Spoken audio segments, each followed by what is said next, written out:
Edge Nation, this is your man CitizenEdge. Gotta protect my family, I can't leave them lonely. Boy, I keep it on me. This is how to remove your regular standard stock and how to install your pistol grip on your Mossberg 590. First, you stick a Phillips screwdriver in these two holes and then screw these screws underneath. Remove the rubber buttstock.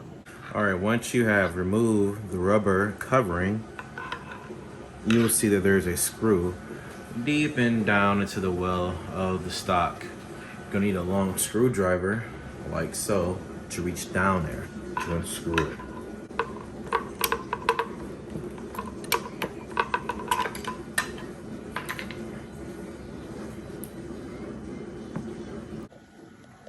Then you want to put the pistol grip onto the receiver, just like so.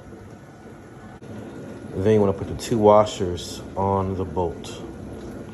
And of course, simply put it inside here using the Allen wrench.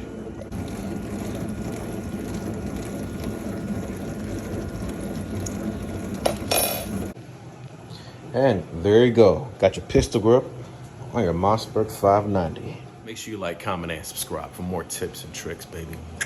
Gotta protect my family, I can't leave them lonely. Boy, I keep it on me.